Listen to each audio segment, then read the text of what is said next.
On est d'abord, avant d'être un festival, on est une foire au vin d'Alsace. Donc le début, enfin l'historique de ce festival, c'est quand même un historique viticole. Ce sont les viticulteurs qui ont créé cette foire en 1948, qui voulaient communiquer sur leur vin. Et maintenant, l'idée par rapport au festival, c'est à travers le festival de faire quand même une pédagogie, c'est-à-dire qu'il faut que le vin soit présent aussi dans le festival.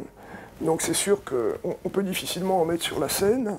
Par contre, on peut expliquer aux artistes, aux régisseurs, aux techniciens, ce que c'est que le vin d'Alsace. Pourquoi? Parce que le vin d'Alsace a été décrié pendant, je dirais, 30 ou 40 ans, a vécu d'une très très mauvaise image, alors que finalement, actuellement, quand on va dans un restaurant gastro, les plus beaux vins que l'on trouve, et les plus typés, je dirais, ou les plus typiques, ce sont des vins d'Alsace.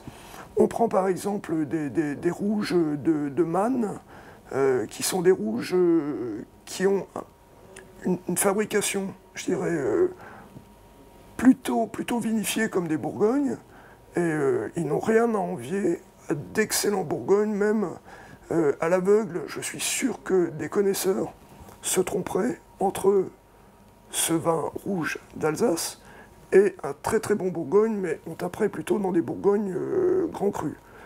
Donc ça, c'est vraiment quelque chose où nous, dans le festival, on aime à communiquer.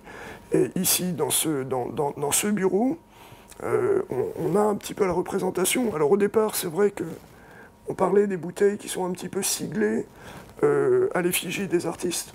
Ça, c'est quelque part plutôt pour, je dirais, une grosse communication. Donc ça sert effectivement un viticulteur, mais aussi, bon, l'artiste est content parce qu'il a son nom sur l'étiquette. Il peut mettre ce vin sur la cheminée, dire aux copains, voilà, il y a une cuvée Jean-Jacques Goldman, il y a une cuvée Louis Bertignac.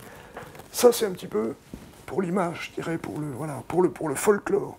Par contre, c'est vrai qu'en dehors de ça, on travaille avec le CIVA, ici dans le festival, à travers le festival. Le CIVA nous fournit, je dirais, 300 ou 400 bouteilles de différents crus, différents vins, différents cépages.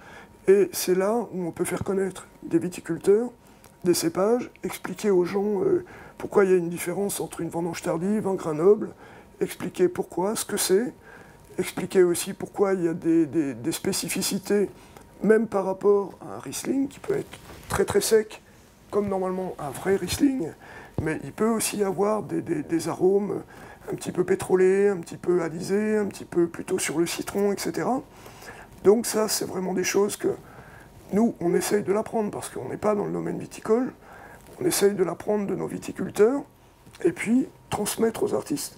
On s'aperçoit que les artistes étrangers, notamment les anglo-saxons, qui n'ont pas une culture du vin, adorent goûter, et la meilleure façon d'être pédagogue dans ce cas-là, c'est quand même de leur faire goûter des vins. Et ils apprécient particulièrement, on le voit avec Peter Doherty, on lui a fait goûter un petit peu tous les cépages, il adore, et je sais que quand ils reviennent, effectivement, les artistes, des fois, au bout de 4-5 ans, disent « Ah ben, on aimerait bien rencontrer ». Alors déjà, le viticulteur qui est venu, parce qu'ils ont eu le droit à une explication, ils ont vu le viticulteur, ils ont rencontré la personne qui crée, et puis ils ont goûté quelque chose de particulier. Donc quand on a goûté un très très bon chocolat, on va rester sur ce chocolat. Mais ça veut dire qu'ils ont été sensibles, et on peut peut-être aller plus loin. Donc les amener, ben la deuxième fois, on a fait goûter une vendange tardive, donc très, très fruitée, très liquoreuse, etc. On va peut-être les ramener sur un Gewürz qui va être un tout petit peu plus sec. Et puis, un jour, peut-être au bout de la 5e, de la 10e année, les amener sur un Riesling, et là leur dire, voilà, ça c'est un vin, plus de connaisseurs, plus d'amateurs vraiment, comment dire, amateurs éclairés, et peut-être que leur sensibilité va aller vers ces vins un petit peu plus secs, qui pour moi sont vraiment comment dire, la base du vin alsacien. Il y a des retours, puisqu'il y a des commandes, souvent même des grosses commandes. Je sais qu'il y a un artiste qui commande quasiment pour Noël tous les ans 300 bouteilles, on ne le nommera pas, mais il fait partie de la programmation de cette année.